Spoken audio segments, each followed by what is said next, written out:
من الشیطان الرجیم بسم اللہ الرحمن الرحیم قالوا واقبلوا علیہم ماذا تفقدون قالوا نفقد صواع الملک ولمن جاء به حمل بعیر وانا به زعیم قالوا تاللہ لقد علمتم ما جئنا لنفسد في الارض وما كنا سارقین قالوا فما جزاؤه ان کنتم کاذبین قالوا جزاؤه من وجد فی رحلہ فهو جزاؤه كذلك نجزی الظالمین صدق اللہ العظیم۔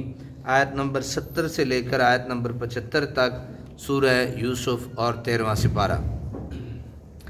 قالوا واقبلوا علیہم ماذا تفقدون، حیرت زدہ ہو کر وہ بولے اس حال میں کہ وہ ان کی طرف متوجہ تھے، کون سی چیز تم نے گم کی؟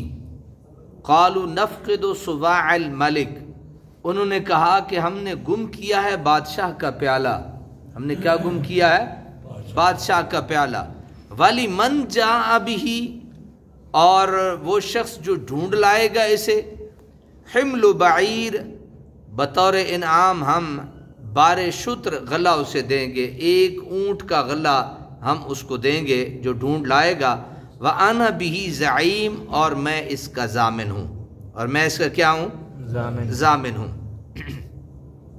وہ یہ سنگین الزام سن کر دہشت زدہ ہو گئے اور پیچھے مڑ کر پوچھنے لگے کیا چیز گم ہو گئی ہے؟ انہوں نے کہا نا کہ تم چور ہو، ایک پیالہ وہ کل ہم نے سنا آخری لفظ تھے انکم لسارقون، تم کیا ہو؟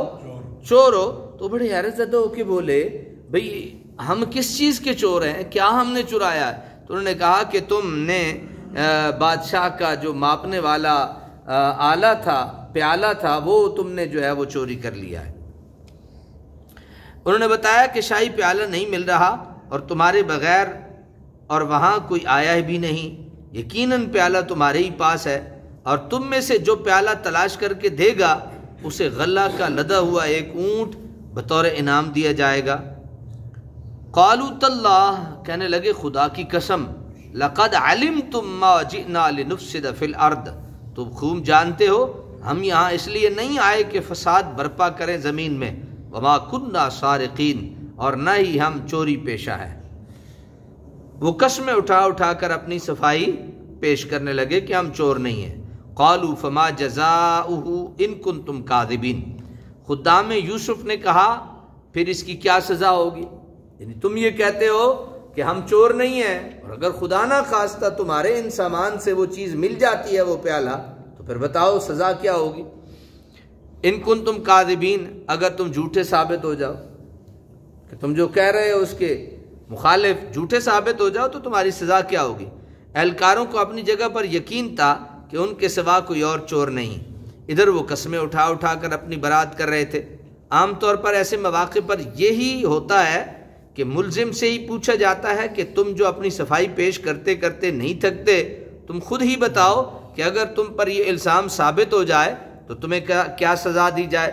یہی بات ان ملازمین شاہی نے بھی کی، انہیں براءت کا پختہ یقین تھا، اسی لیے انہوں نے کہہ دیا کہ اگر ہم میں سے کوئی چور ثابت ہو تو ہم اسے سخت سزا دیں گے جو ہماری شریعت میں ہے، کہ چور کو ہم آپ کے سپرد کر دیں گے، وہ عمر بھر غلام رہے گا۔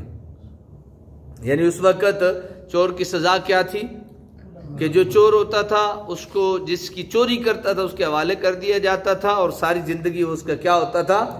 غلام ہوتا تھا شریعت یوسفی میں۔ اور اب شریعت محمدی میں السارق والسارقۃ فاقطعوا ایدیہما، چور مرد اور چور عورت کی سزا یہ ہے کہ اس کے ہاتھ کو کیا کر دیا جائے؟ کاٹ دیا جائے۔ تو یہ طے ہو گیا ان کے ساتھ آپس میں۔ قالوا جزاؤہ، انہوں نے کہا کہ اس کی سزا یہ ہے من وجد فی رحلہ، کہ جس کے سامان میں یہ پیالہ دستیاب ہو، فہو جزاؤہ، تو وہ خود ہی اس کا بدلہ ہے، یعنی وہ خود ہی اس کا، جو پکڑا جائے گا وہ خود ہی اس کا جو ہے وہ بدلہ ہوگا اور وہ غلام بن کے رہے گا۔ کذالک نجزی الظالمین، اسی طرح ہم سزا دیا کرتے ہیں ظالموں کو، اسی طرح ہم سزا دیا کرتے ہیں کن کو؟ ظالموں کو ہم اسی طرح سزا دیتے ہیں۔ اللہ تعالیٰ جو سنا سنایا اس پہ عمل کی توفیق عطا فرمائے۔